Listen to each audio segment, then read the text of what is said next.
good afternoon. Welcome to our webinar. Thank you so much for attending today's webinar on toxic employees. My name is Dina Quassett-Campbell, and I'm a member of the communications team here at TalentQuest. We are excited to spend the next hour with you, helping you understand toxic employee behavior. A few housekeeping notes before we get started. After the presentation, we will have time for a brief question and answer session. Please send your questions via the question box that appears at the top right of your screen. Also, after the webinar, we will forward a copy of the presentation as well as a recording to everybody. So without further ado, I'm excited to get started today. Our presenter is Jody Bradham, an executive consultant here at TalentQuest. Jody is a management psychologist with over 10 years of experience as a consultant in the talent management space. He has some great information to share with you today, so I'd like to welcome him and turn the presentation over. Welcome, Jody. Thanks so much for being here today. Well, thank you, Dina, and thanks for the introduction, and thanks to you all for taking a few minutes out of your busy days to spend some time with me as we talk about what to do about high-performing but toxic employees. It's an important topic, and the interesting thing is that with this population, the research shows that in today's workforce, the actual percentage of toxic employees out there is really quite small, anywhere from 1 to 3%, depending on what you read. But for those of you that have worked with any toxic employees, or certainly are trying to manage those folks, the impact is real. So be the number small, the footprint is large. And so it's an important topic, and hopefully today we can go through both getting a deeper understanding of what drives these behaviors, but also what you can do from a management standpoint as well as from an organizational standpoint. And speaking of from a management standpoint, unfortunately, we often see managers who just don't feel like they're as effective as perhaps they could be when it comes to managing these employees. Defaulting to a performance improvement plan perhaps, and then feeling a little tapped out on their options and resources. So again, my hope for today is that you leave here feeling like you understand what's behind these behaviors a little bit more, and you feel a little more equipped to bring some strategy and some suggested approaches to managing these folks a little more effectively over and above just a performance improvement plan. So with that said, let's look at the agenda for the day. What I'd like to do is probably not necessary, but just to kind of set the context, I want to spend just a second or two defining what I mean by toxic behaviors in particular. Then we'll talk briefly about, all right, so what if they're toxic? Remember, the whole premise here is that these are high performers. So wouldn't it be true that winning forgives all? And therefore, if they're toxic, what's the big deal? Well, we really want to spend a little bit of time on that. Then, as I mentioned earlier, I think it's important that we really understand toxic employees and the behavior of toxic employees as being much more complex than simply being a pain in the rear. If we can really understand what's driving these behaviors, then we can be better equipped to be strategic in how we manage those behaviors. And I think if we do one without the other, we're going to undercut our own effectiveness in this area.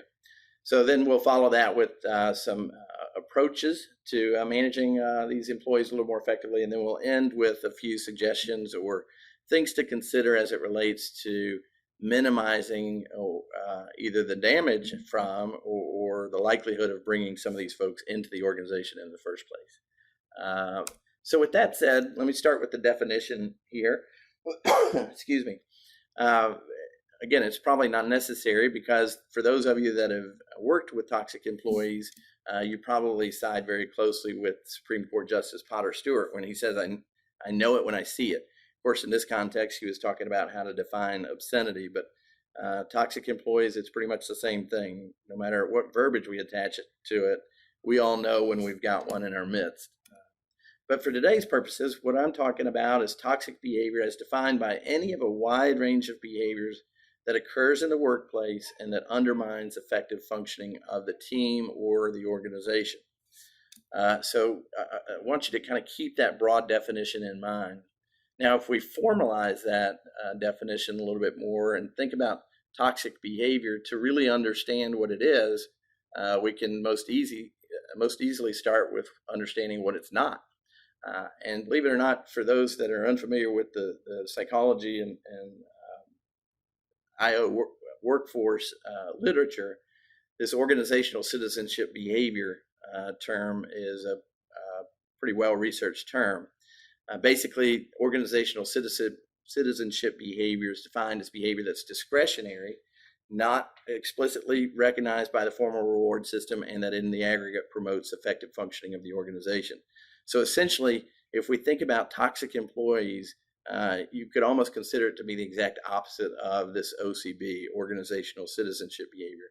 These are folks, the OCB folks, these are folks that are going above and beyond what's asked of them and what's required of them, not for their own gain, but for the gain of their team and the organization, without being recognized for it and without being asked to do that. So in a perfect world, we'd have just an organization full of those folks. But at the other end of the spectrum, we have what the research calls counterproductive workplace behaviors, as defined by the deliberate jeopardizing of workplace outcomes and normal functioning, and well-established connections with productivity and efficiency. So I know that's a lot of jargon there, but I do want to just kind of set the context there. When we're talking about employee behavior, there really is a spectrum of employee behavior ranging from this organizational citizen, which we would love to have a full house of, to the other end of the spectrum being this counterproductive workplace behavior. And toxic employees hang out on that spectrum of the counterproductive workplace behavior. The other thing that I want to encourage you to be mindful of is when we talk about toxic employees, it's important that we understand that those toxic behaviors fall on a continuum. There's a range of toxicity, if we could put it in that way. And unfortunately, what we hear about on the news most often are the behaviors that are on this right side of the spectrum, where there's sexual harassment, for instance, or we hear a lot of fraud or unethical behaviors, or even some more criminal behaviors.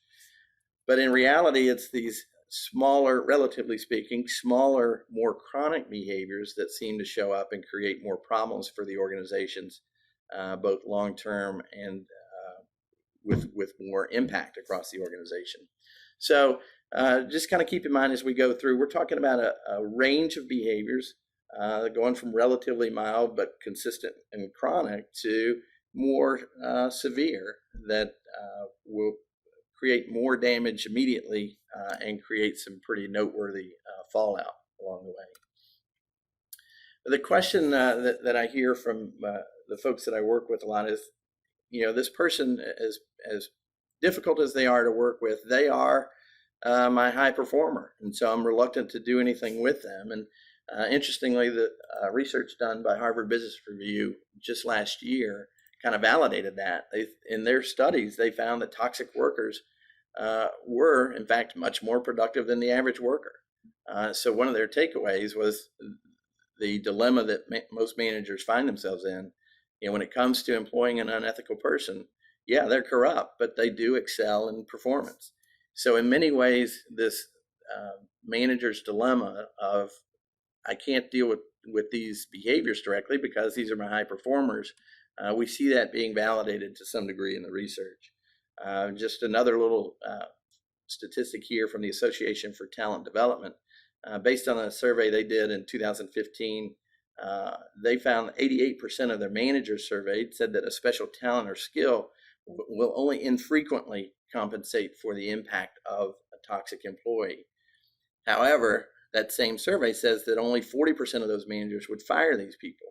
So the net takeaway from that is, while the managers may be saying the skills don't compensate for the behavior, their behaviors suggest otherwise. And so the issue where we say these employees are our high performers, and therefore it's difficult for me to know how to manage them more directly or more assertively or more clearly, is a bit of a dilemma for me. The reality is, though, if we take it another step, those high performers come at a cost. And for those of you that are working with these toxic employees, you know this inherently to be true, but the research kind of supports this. This same Harvard study said succeeding in avoiding a toxic worker generates a return of nearly 2 to 1 compared to those generated when firms hire the superstars. This suggests more broadly that the bad workers may have a strong effect on the firm than the good workers. But to put an even finer point on it, they said in comparing the two costs, even if a firm could replace an average worker with one who performs in the top 1%, it would still be better off by replacing a toxic worker with an average worker by more than 2 to 1. So this is saying, look, even if you could get an average guy out and put a superstar in his or her place, you still wouldn't be coming out as good as if you simply replace the toxic worker with an average one. That's a pretty powerful finding there. So the takeaway there is, look, when managers are struggling with a dilemma, do I confront these behaviors directly or not? The risk being that they're a high performer. What we find is that they're high performers when viewed against themselves. When we scale back and broaden the view a little bit, the reality shows that while they may be high performers individually, the net of it is still a tremendous loss. And so hopefully that can soften the dilemma a little bit. So the decision dilemmas and errors, again, this refers to what I was just talking about, emphasizing the individual performance on its own versus as a part of a larger picture. So for each of you out there, I know you've probably got a couple of toxic employees in mind right now, high performing toxic employees. Think about those folks and either your own reaction to them or what you've heard from their managers. And when they say, but I can't call them on those behaviors because if I do, then I risk losing them from the organization. And right now, they're my strongest performer. If we look at it within a vacuum, that may be true. They may be the highest performer on the team relative to whatever markers you're gauging. But if we scale back and take a broader picture of it, the reality is their high performance in one area is significantly undercut by the other areas that they're touching along the way. So while the manager's deliberating on these things and saying things to you like, if I get rid of this person, I've got nobody else better. While they're deliberating all this stuff, the behaviors are simply continuing. So it's an interesting bind that managers find themselves in. But the real bind is, do I want to do anything about this today and deal with a larger fallout later, or do I want to deal with the fallout now and perhaps save some fallout down the road? But very quickly, I want to kind of get a feel from you guys. You all either know or work with some toxic employees, and I'd love to hear from you, from your experience, what is the impact of keeping toxic employees around the house? What have you seen the result of having toxic employees be on your team or in your organization? And to answer that question, if you would, in the comments section there, just put a word or two as to what you see the price being or the impact of having toxic employees in your organization. And then I'll ask Dina to read what you got. So go ahead, everyone, and you can fill your answers into the chat box. Or if you can't find the chat box, go ahead and type them right into the question box. So as they come in, I'll read some of them to Jody. We have someone that has commented it destroys team morale, low employee morale, poor customer service. The rest of the team suffers and many look for other jobs while not letting anyone know. Turnover of the non-toxic employees, employee turnover. Okay, good. Low production from all team members. Good. We see a pattern here. And a feared workplace, low team morale, I'm seeing a theme here as well. Excess sarcasm, disengagement. Someone also just said that it's like a cancer that spreads. Okay, very good. We'll stop on that one. Yeah, so that's great responses, everyone. Thank you so much. Yeah, thanks for chiming in on that. So everything that you guys said is exactly right, and the decreases morale just happens to be on the top of my little bullet list too. But the increased conflict, I think somebody mentioned that as well. The research shows that in teams in particular, conflict is a normal part of a high-functioning team, but when there's a toxic employee as a part of that team, the nature of the conflict increases while the resolution of that conflict decreases, which results in a higher degree of rigidity on that team, which means folks are less willing to accommodate, less willing to be agile in circumstances, and certainly less willing to collaborate with one another.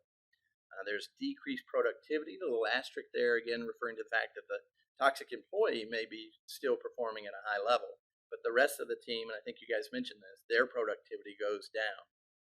Increased risk of turnover, which was already mentioned, but somebody also said, and they don't tell you about it.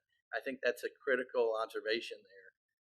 As the toxicity in the environment goes up, these folks are going to be looking for safer grounds and may or may not make that known to you publicly. which is a tremendous risk for the organization. I think this is a really big impact from an organizational standpoint. When there's a toxic employee out there, and there's a perception that they're getting away with the behaviors, or that they're implicitly being condoned, it sends several messages to the rest of the workforce from the leadership. It sends a message that we're ineffective and incompetent in dealing with those employees, which is not a way to boost confidence.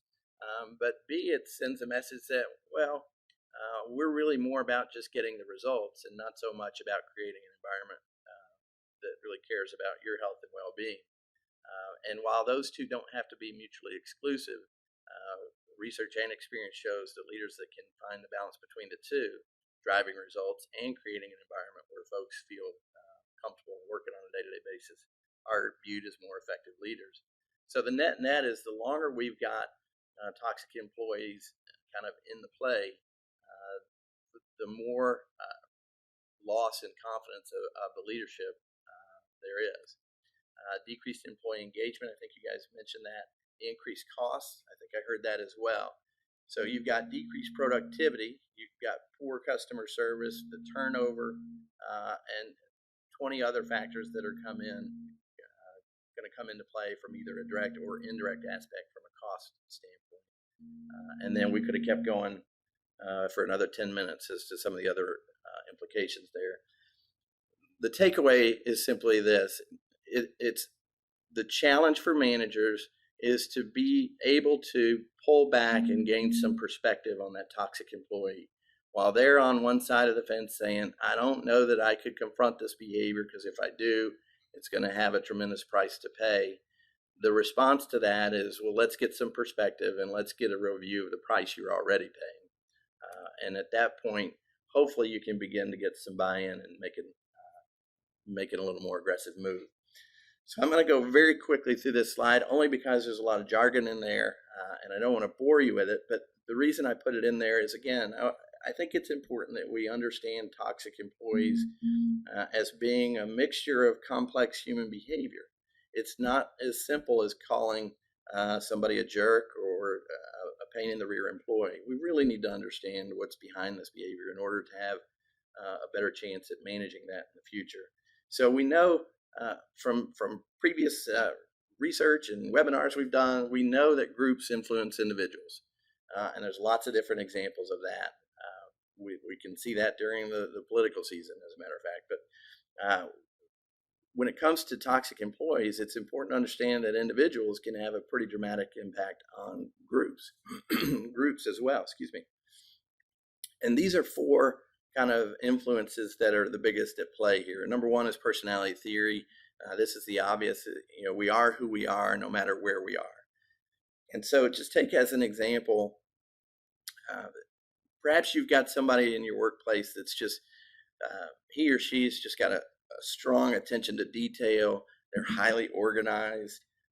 There's a place for everything and everything in its place, and they're very rule conscious, and everything's kind of black and white with them. So we all have aspects of our personality that can be either helpful or counterproductive depending on the context. But if you take that descriptor that I just gave and then amplify that up 10 times, you can imagine that's going to be a toxic employee that's going to be coming from a managing standpoint. They're going to be your micromanager. They're going to be overcritical. They're going to be harping on every mistake you make, calling you out for it, judging you in front of your peers, for instance, and otherwise just kind of making it difficult to be around, just as an example. Okay? Equity theory is the theory that says we're motivated by fairness, especially in a workplace setting. The greater the perception of fairness, the more motivated employees will be. And vice versa. When employees perceive that there's injustice or unfairness in the organization, their motivation is going to go down. So if we put this in the context of the toxic employees, when we have toxic employees and they don't seem to be experiencing any consequences for the behaviors, it creates a sense of injustice. And as that persists, employee engagement motivation is going to decrease. And then if we kind of skip down to social learning theory, this is the theory that says people learn vicariously. We learn by observing others. And in an environment where toxic behaviors are allowed to continue, it again sends the message that these behaviors must be acceptable and must be approved, especially if the person engaging in those behaviors is considered influential or credible. So therefore, if they can do it, then so can I. Monkey see, monkey do. The emotional contagion piece, for those of you that have kind of a negative Nancy in the office as your toxic employee, you can identify with this one. Emotional contagion theory says that's the process by which an individual can influence the emotions or attitudes of a group of other individuals, be it consciously or unconsciously, even if the thoughts haven't changed any. So again, you got the negative Nancy about the office. Everything that everybody's doing is wrong and negative, and it's just complaint after complaint after complaint. Even if the rest of the team doesn't agree with those ideas, and in fact, they could actively resist those ideas, the negative tone and the attitude can still be contagious and influence the tone of the rest of the group. So essentially, you create kind of a group mood. And that's the emotional contagion piece to it. So those are 4 things from a psychological standpoint that can really explain what's going on with the impact of toxic employees in the organization. But all of that jargon is simply to say, look, we know for a fact that a bad apple really can spoil the bunch. And so the longer we wait, it's not that the apple's going to get any healthier. You think about sitting the apples out on the porch. We can leave them out all night or we can bring them in. If we leave them out longer, they're not going to get any healthier. We got to do something sooner rather than later. All right. So now to kind of slice this a little bit further, when we look at some of the drivers of toxic employees out there, I've kind of created 4 different driver categories that will help to kind of, if you can understand which of these drivers is most at play for some of your toxic employees, it's going to equip you to be a little more strategic in how you respond to them. Now, as we walk through these drivers, one thing I want to be clear about is these are not mutually exclusive. These are all going to be at play to some degree or another. But what you'll find is that one of these is going to be more prominent of a factor than the others. And as we go through, hopefully that'll be clear to you. But those categories are organizational, contextual, what I call accidental outcomes, and then intentional actions. So the organizational drivers, essentially, these are drivers that are bound in your organization's culture. Perhaps there are implicit reinforcement of behaviors. Using the example I mentioned earlier, the leadership may be saying, "Hey, we care about the customer, and we want everybody to be treated with respect." But in reality, what gets reinforced are the folks that bring home the bacon, so to speak, even if they haven't necessarily demonstrated the behaviors that were promoted. So where there's an implicit reinforcement of behaviors, shallow benches, the manager's dilemma I mentioned earlier is, if I get rid of this person, I don't have anyone to replace them. Well, failure to have a replacement is not an effective strategy for managing toxic employees. And in fact, what that suggests is that perhaps we haven't, from an organizational standpoint, had an adequate focus on proper thought and knowledge transfer and development as maybe we should. The do as I say, not as I do bullet there simply refers to perhaps we've got models in the organization. Perhaps our leaders are engaging in behaviors that, again, send the message that such behaviors are acceptable. So if I'm a frontline supervisor and perhaps I'm just being belligerent and humiliating my direct report, and my leader who's engaged in the same behavior comes to me and says something about that, there's not a whole lot of credibility there. So from a cultural standpoint, if our models are engaged in the behaviors, you got to expect that the rest of the employees are going to be doing that as well. The who's manning the store question there simply refers to accountabilities. Where an organization has inconsistent or unclear accountabilities, that's a recipe for inviting toxic behaviors to pop their head up more often. Again, if we engage in a behavior and it gets us whatever it is we need at no consequence, then we're going to be more likely to repeat it again in the future.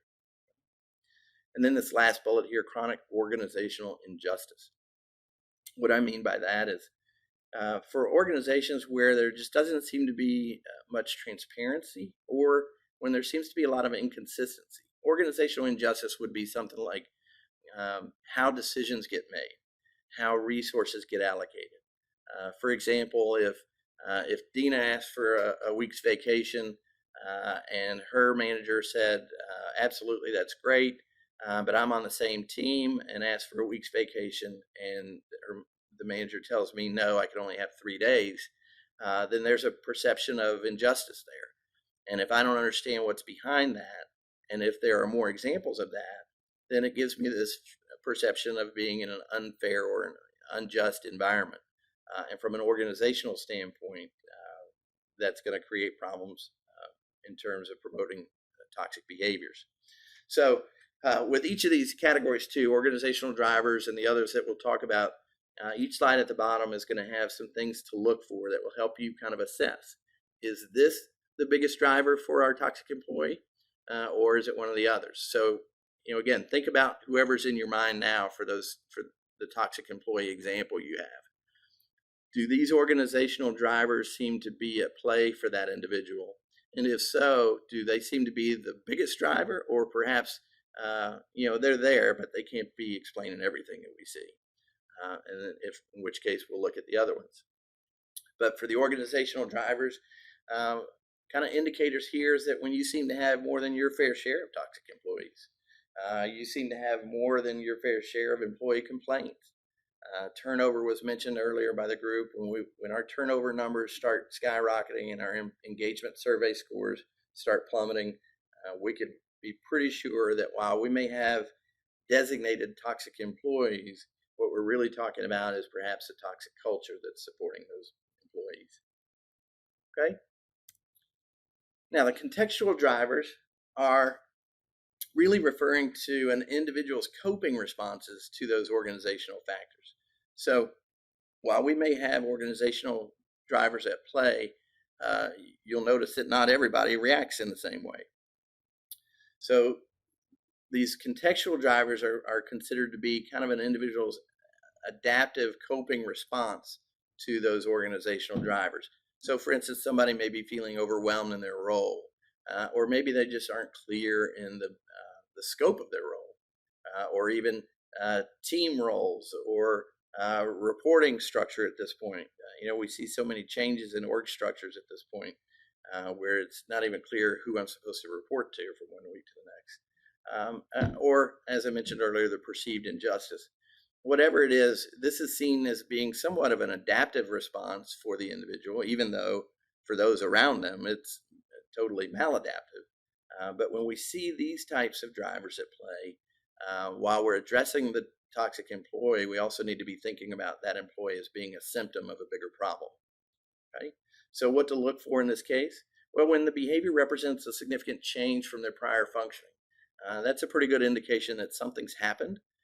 And this is a stress behavior response to that. And if we can understand what that is in terms of what's happened and the stress behaviors, then we can be better equipped to help this individual engage in different behaviors.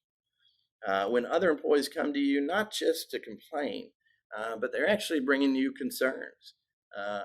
Again, that could be an indication that this is an individual's adaptation to what's going on, and not necessarily a true toxic employee per se. With these folks, we'll see an increase in withdrawal behaviors, and in the workplace that takes the form of increased absenteeism or taking longer than allowed breaks, or just being slower to return from work than expected. Increase in productive deviance. Again, more jargon there, but it says these are folks that may engage in kind of deliberately slowing work down, or maybe even deliberately doing work incorrectly. Again, just as a way to kind of push back on the system, as it were. Okay, it's their adaptation and stress behavior in response to some of the external push that they may be feeling. All right, the accidental outcomes. These are folks that are highly influenced by their personality makeup. So I gave an example of the high detail orientation person earlier, but Another example is the Chicken Little syndrome. You think of the individual where, anything that happens, there's just tremendous woe and agony associated with it, and doom, and it's going to be catastrophe, and just kind of spins everybody up. This is just their normal personality. But again, if you put them in a stressful situation, or if you kind of put them in situations where that personality behavior can be magnified, then it's really just going to intensify the impact on everyone else. So if you think again, that Chicken Little syndrome, these are folks, because they're simply acting based on their personality, the behaviors they engage in are what we call egocentric. And what I mean by that is they don't necessarily see anything wrong with their behaviors. The Chicken Little person does not see that her negativity and catastrophic thinking is creating a big downer for everybody. That individual thinks, well, that's an appropriate response for the circumstance. So the trouble with that is that they simply have these chronic fallouts from an interpersonal context, and it's mostly unintentional. So when you think about your toxic employee, you want to be looking for, is this an individual where there's a pattern of difficulties across teams or roles? And when you confront this individual or try to give feedback to them, does it feel like they have a limited awareness of the impact of their behaviors? Or do they feel confused or even frustrated about the feedback without going as far as to deny it or deflect ownership of it?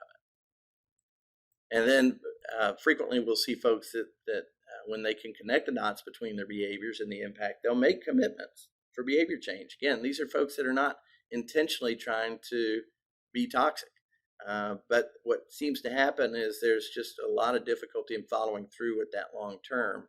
And so it's a matter of when, not if, that they return to their toxic behaviors. So again, these are the accidental outcomes. And that's what I mean by that. They're not intending to have this impact, but because of their personality and their response styles, they have this accidental outcome. This last category here, these are the folks that really make the news, and these are the ones that can create a tremendous amount of damage very quickly. These are the folks where it's all about me, and it's at the expense of others. Others are to be worked around rather than worked with. Apologies for the graphic overlay there. But these are folks, think about, you hear about the term severe narcissist, but these are folks that are so self-oriented that their perspective and their thinking allows them to be very efficient at justifying behaviors, rationalizing the acceptability of the behaviors, or simply minimizing their impact on others of the behaviors, if in fact it positions them on stronger footing, helps them get where they're trying to go a little more quickly, or otherwise serves their needs immediately. These are the folks that can create a lot of danger in an organization if we're not paying attention to them. So what to look for? These are folks, unlike the personality folks, the accidental outcomes, where they won't necessarily deny responsibility. Sometimes they will, but not all the time. These are going to be folks that will. It's not going to be their fault. It's not going to be their issue. It's going to be the manager's issue, or it's going to be the inadequacy of the rest of the team, or what have you. They're going to deny ownership of it and be quick to point the finger to someone else. They're going to resist the idea of the need for behavior change. Again, they may come back to you and say, look, I'm getting the job done. If the rest of the team's not doing it, they need to change, not me. They may be constantly gaming the system and others. So these are going to be folks where there's a high degree of manipulative behavior, and they may be engaging in even high risk behaviors in decision making. So these are folks in particular that just have a tremendous amount of self-confidence, bravado, and to throw some more jargon out, even narcissistic tendencies around there. They just feel so good about what they know and what they do that they may be outrunning their headlights and not even know about it or even care about it. And that's where we can have some very serious consequences as a result. So quick little descriptors of those four categories: organizational, contextual, accidental outcomes, and intentional actions. I hope by going through those descriptors, you can begin, again, think about your toxic employee. And while there's a certain degree of all those categories at play together, one of these categories is probably going to be a more active driver than the others. And I think it's important that we try to ferret that out when we're looking at these folks. All right. So we've kind of broken down the different categories or drivers behind this, but now what do we do with them, right? Can't we just create a performance improvement plan? Well, human behavior is multi-determined, and therefore adjusting human behavior needs to be multi-pronged. So a performance improvement plan has a great purpose and a great place, and I'm certainly not discouraging the use of performance improvement plans, but I am saying explicitly that's not going to be enough. That won't take you to the promised land, as it were. So if we look at the cartoon here, the performance improvement plan, I have several problems with those. One is frequently managers just are not as good as perhaps they could be at giving direct and clear feedback to the employees. The other is that typically a performance improvement plan is seen right away as a disciplinary procedure or an HR action item, in which case any opportunity to truly engage in dialogue with the employee is going to get shut down. A third concern I have is managers will frequently fill out the performance improvement plan and feel like they've kind of done their job. And of course, the last piece there is it treats the employee as if they're in a vacuum. And as we all know from experience, that's going to be missing the target in a significant way. So while we can use those performance improvement plans, my premise to you is please don't let that be the only thing that you do. Beyond that, we want to understand those drivers. From a managing a toxic employee standpoint, I think it's incumbent on the manager to first ask the questions, what's driving these behaviors? Is it one of the organizational, contextual, accidental, or intentional? But it's my job to try to ferret that out. I can do it individually, or I can do it in collaboration with the employee, or both. But any interventions beyond that might be either short-sighted or poorly aimed if we haven't done that. In addition to that, so in addition to simply looking at the employee, it's important that we really actively reach out to the team directly.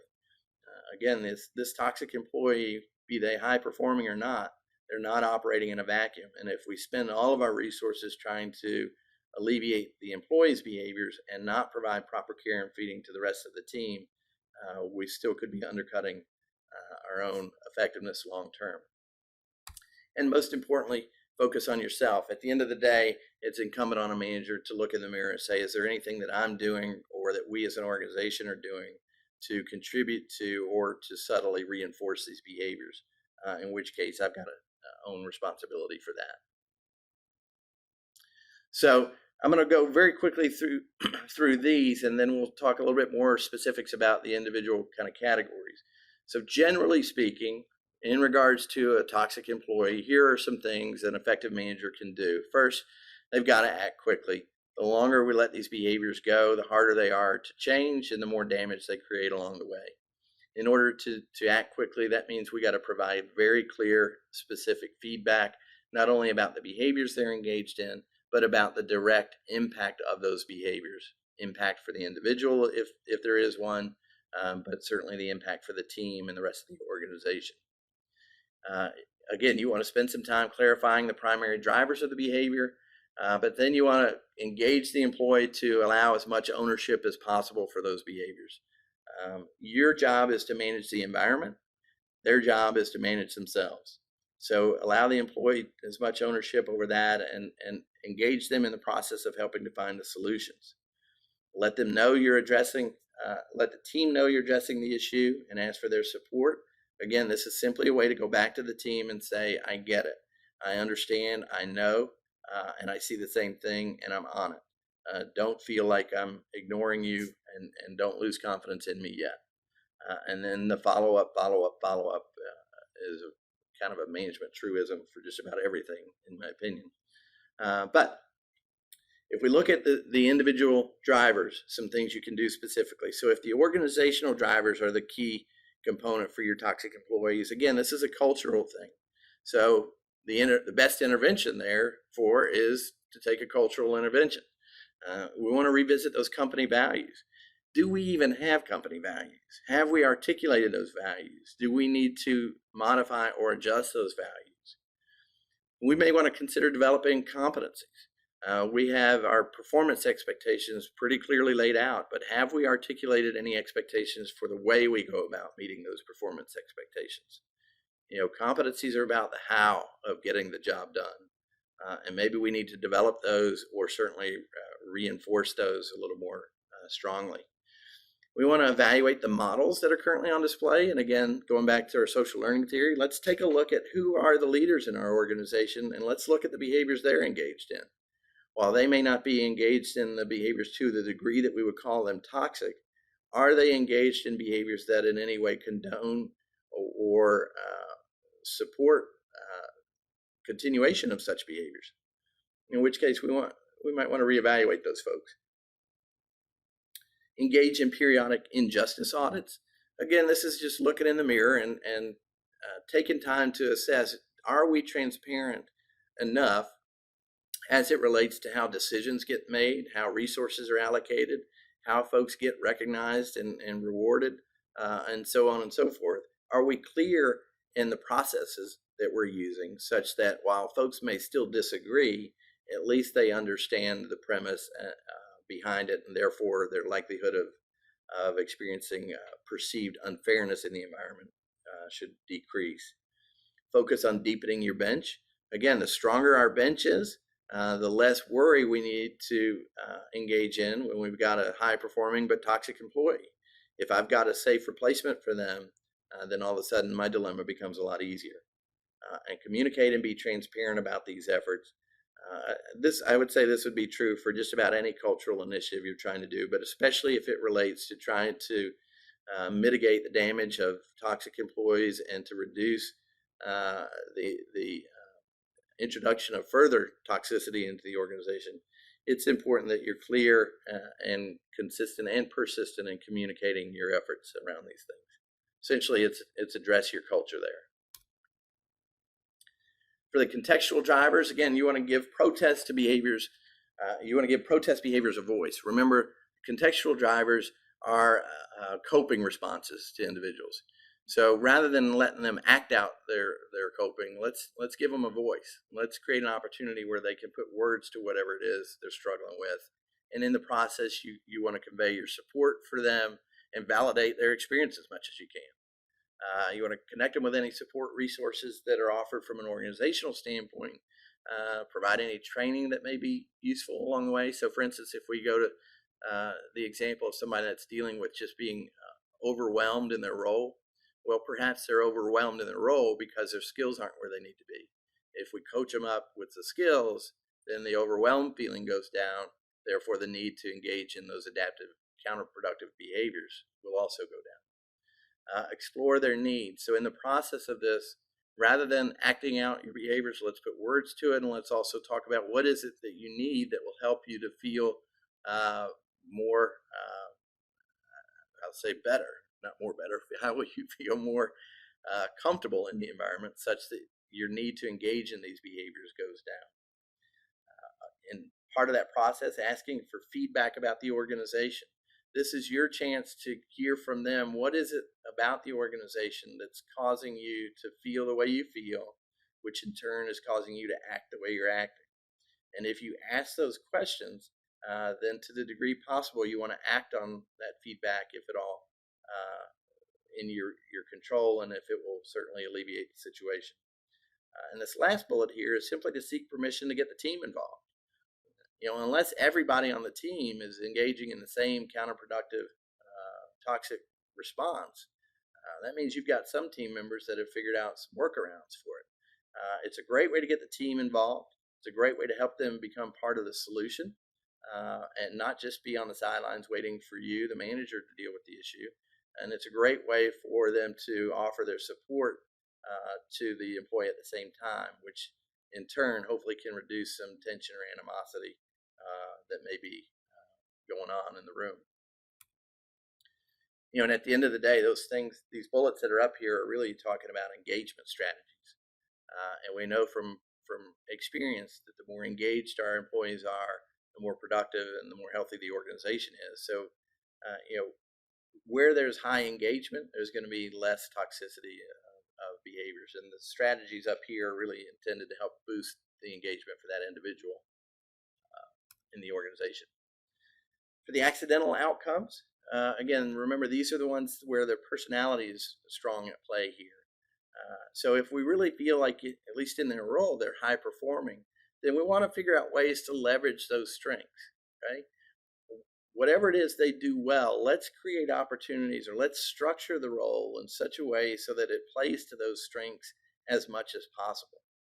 And to the degree possible, let's remove or redesign the role so that it puts them, takes them out of those situations where they're more likely to kind of trigger their own stress behaviors, right?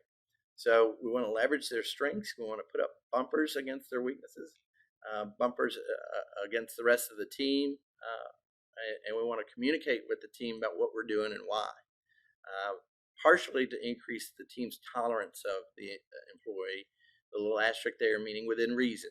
Okay, we don't want to, again, we're not trying to condone toxic behaviors, but if we can decrease some of the drivers of that behavior and increase the understanding and tolerance of the team around that individual combined, we might see a decrease in impact of those behaviors over time until which point the individual separates from the organization, if that happens. We want to provide frequent feedback. Remember, with this individual in particular, they don't necessarily intend to be toxic. They just don't realize the connection between their behaviors and the impact on others. So the more feedback we can give them and the more frequent we can give that feedback, the greater the chances are that we can help that individual connect the dots between their behavior and the impact. Only when they connect the dots can they truly be in a position to change those behaviors. So frequent feedback is a must for them. And along the way, you want to support the team. Again, it's letting them know you're on the situation. It's letting them know, look, Susie or Billy and I are working on this. We know it's a problem, and we're trying to engage in a strategy to make it better. I need you to kind of keep me informed as to how we're doing with that. But in the meantime, let's talk about what you need along the way. Okay. Again, you got to keep that team engaged as much as you can. And one of the ways to do that is to communicate with them about what you're doing.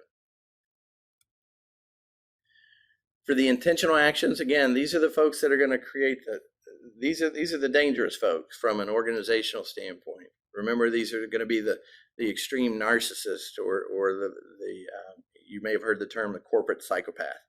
Okay, again, it's all about them at the expense of others. And in this case, I really suggest taking more of a hard line, not an ultimatum, because ultimatums typically backfire, but a very hard line on that. And what I mean by that is we're setting very clear boundaries on what's acceptable and not acceptable behavior, but we're also establishing very clear expectations for the future and very clear accountabilities for what's going to happen if and when any of those boundaries or expectations are violated. Okay, I think that messaging needs to be direct. I think it needs to be clear, and I think it needs to be very brief. And yet I also think it needs to be consistent and revisited on a regular basis. Okay, follow through with disciplines means follow through with your discipline to reinforce these accountabilities and behaviors, but also follow through with any discipline that may be forthcoming as a result of violating the expectations. Increase accessibility of the team to management. What I mean here is it's going to be very important that you provide a conduit or an avenue or some way that the team has access to you, if for no other reason than to continue to vent their frustration. But more importantly, so that they can continue to be a temperature gauge for the individual and the overall functioning there. As was mentioned by one of our participants earlier, there's an increased risk of turnover and they won't necessarily tell you about it. It's that last part that you really want to try to head off at the pass. If you're going to be looking for somewhere else to go, I understand that, give me some time, but I need you to at least tell me about that. So to the degree possible, you want to increase accessibility of the team to management for their own support and well-being, but also to keep you properly informed. And then at the end of the day, be prepared to cut your losses. One of the clients we worked with, a CEO, said one of his biggest lessons learned over the years is the damage that can come from retaining employees far longer than he should have. And in this group, you'll notice of the 4 categories, this is the one group where I'm being the most direct about being quick to hold accountable, bring discipline, and cut your losses if you need to. And there's a reason for that. If any of these behaviors persist long term and nothing seems to be working for them, heck, the writing on the wall is clear. You don't need them in the organization. But there are things you can do in between points A and B for some of these folks that may save you money in the long run rather than terminating right off. So, for instance, executive coaching is something that we're often asked about for difficult employees. And we do a lot of coaching here, and coaching really is about leveraging increased insight for more effective action. So we're a big believer in coaching. The research supports its effectiveness, and it's a great tool. But when we talk about toxic employees, we got to be careful who we offer it to. If we're looking at these folks who are being driven in their behaviors by primarily contextual drivers, again, these are responses to the organization, then coaching can be a very helpful tool for that. It's a great tool for helping to identify and modify coping strategies and develop more effective behaviors in return. For the accidental outcome population, I say maybe. Again, we've got to have somebody that's willing to engage, but we need somebody who's willing to go through the awkward part of trying to make the connections between their behaviors and the impact. Once those folks make that connection, then more times than not, they begin to be very active participants in the coaching process, and we can see some gains from that.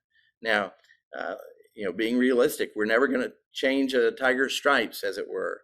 But if we can take that Chicken Little syndrome and dial it down to where it's simply somebody who's just not the most fun person in the room, then that makes it tolerable for everyone involved. The last category there, the intentional actions group, I would just flat out say coaching is probably not going to be the intervention for them. They're not going to buy into it. They're not going to invest in it. They're not going to see the value of it. And therefore, they're not going to see any results from it. So that would probably be an intervention that would best be used elsewhere. Okay. So as we close, I want to talk about kind of prevention very quickly. And it starts with a mindset. If we really want to deal with toxic employees on a consistent long-term basis, we really need to do it from a prevention standpoint. And just like prevention from any other health issue we struggle with, it starts with a mindset. And as an example, this is Paul Purcell. He's the CEO of Baird, a global financial services investment brokerage house. He's been on the 11 consecutive years on best places to work list, simply because he invented, I guess, the no jerk rule, and has fully embraced that in his culture, such that he's willing to model the behavior of separating strong talent from the firm if, in fact, they're not engaging in behavior that's consistent with the values they purport. Because he's been so consistent in enforcing that rule and that culture, they've been on the best places to work list for 11 consecutive years. And the culture there is, by all accounts, a very positive, healthy culture. The other part of the mindset here I'll propose to you is this subtraction mindset concept. It's about eliminating as much as possible that interferes with success. The sooner we can eliminate obstacles to effectiveness, the better. And in this case, toxic employees are obstacles, not for their own effectiveness, but certainly for the team and the rest of the organization. And in this case, eliminating could take the form of separating them from the organization, or simply being quick to intervene in the behaviors in an effort to try to change those behaviors. So again, it starts with a mindset. But then once we've got that mindset, action has to follow. And here's just a few strategies that an organization can use to decrease the likelihood of bringing toxic employees into the organization, or to certainly decrease the likelihood of a significant impact of those folks once they come into the organization. I mentioned earlier competency models, making sure we're defining the hows of the what in our organization. Behaviorally based interviews. Research shows that oftentimes we get an increase in toxic employees when we hire simply for technical skill, experiences, or proficiencies. When we don't look at kind of behaviorally based factors or interpersonal factors, we're more likely to get those toxic employees into the organization. Personality testing, an example of our assessment on the right there.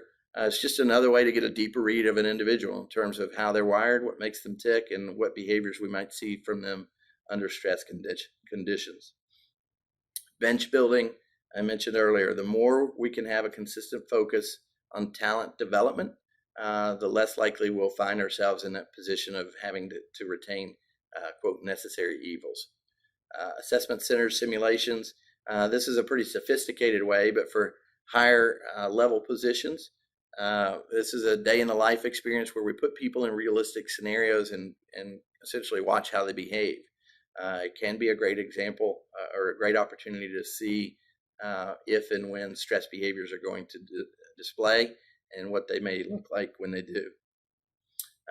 Executive assessments, the last piece there from an assessment standpoint, that's taking the personality testing and going even deeper. It's a comprehensive assessment of person's psychological drivers, motives, personality characteristics, behaviors, the whole gamut. So we do a lot of those for senior level positions and certainly executive positions. The reasoning being obvious. If you've got a toxic employee and that toxic employee happens to be one of your senior leaders, you're in big trouble, right? And the last piece there is a pulse survey. You're all familiar with engagement surveys, but pulse surveys are simply very brief surveys that are administered more frequently over the course of the year. It's kind of an ongoing temperature read for the organization, okay? All right. And we'll end on this. Simply saying thank you for your time and attention. There's a lot of information today. Dealing with toxic employees is not a quick fix, but one of the takeaways is that the more you can understand what's driving those behaviors and gain perspective about the degree to which they really are high performing versus the cost to the organization, the more effective you'll be at aiming your intervention with a little more impact. So thanks for your attention today, and I hope it was worth your time. Thank you all so very much, and we appreciate your time. We are nearly out of it. We have about 3 minutes remaining for those of you who are able to stay with us for a few more moments, and I was going to read Jody a question that came through that we have just about 2 minutes to answer. The question is in reference to some of the accidental outcomes that we had earlier, and it says, how do you let the team know about these things, but also keep confidentiality at the same time around some of these accidental outcomes? Yeah, it's a great question.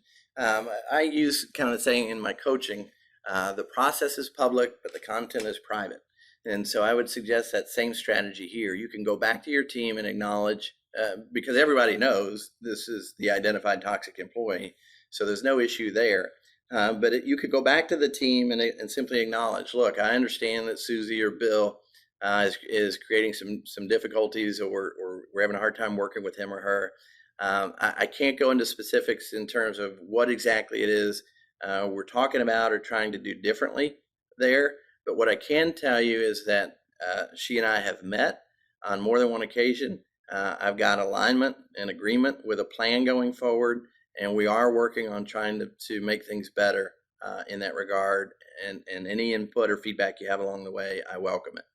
And as things change on my end, I'll come back to you and let you know. But just rest assured that we are managing that. So the process is public, the content is private, is a good rule of thumb. Great, thank you, Jody. So thank you everyone for your time today. We are just about out of time, so we are going to end here. Your SHRM PDC code is here on the screen for those of you that were attending for credit. Otherwise, we want to thank you for your time and look out in the next 24 hours for an email with a link to the recording and a copy of our presentation. Thank you all very much and have a wonderful afternoon.